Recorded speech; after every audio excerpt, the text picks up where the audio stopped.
Boy's sixth sense sends him outside, not prepared for what he found. An Oklahoma family was sitting on their front porch when they heard some disconcerting sounds in the distance. They immediately called the police to report it, but when law enforcement arrived, they didn't find a thing and moved on. The next morning, the son couldn't shake the feeling something was wrong out there, so the family went to investigate. The silence of that Sunday night was shattered by the rumbling of a motorcycle muffler, flying down the road at an alarming pace. Seconds later, a loud screech pierced the air, followed by an earth-shattering crash. The boys were sure it was a collision, and by the sounds of things, there were likely no survivors. When police went to the area, they reassured the family that all was well and that there was nothing to see.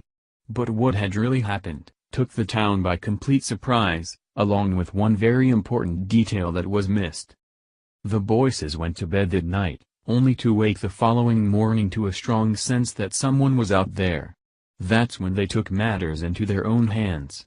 "This morning, my brother couldn't shake the feeling that somebody was out there hurt, someone could be dying," Ryan Boyce said later in the day on Monday. He drove out here by himself and found the accident and immediately called the police. The family found a small flipped car that had clearly been involved in a collision. Off in the distance, were two dead bodies, later identified as 29-year-old Tara Mattingly and 80-year-old Zoe Mattingly, but their work wasn't done there with this tragic discovery. The Boyces called officers to come back to the scene they overlooked the dark night before, and that's when softer sounds were heard coming from the scene.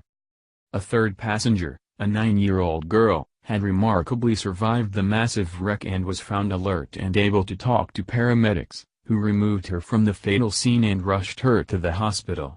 The sole survivor had sustained a few broken bones but is expected to make a full physical recovery. Emotional healing may be a different story. She's currently in serious condition at OU Children's Hospital, FAR reported.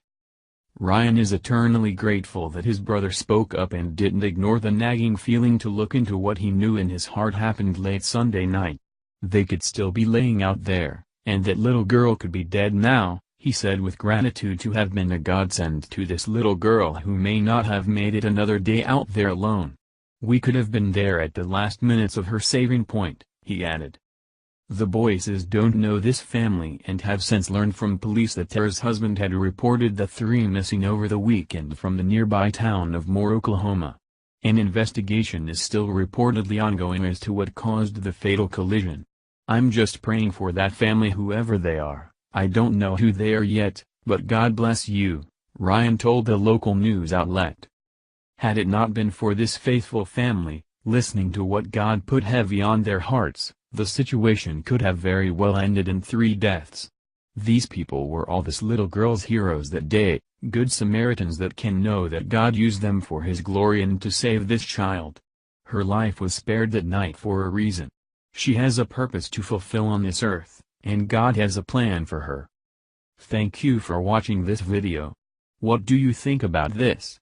Share this on Facebook and Twitter along with your comments.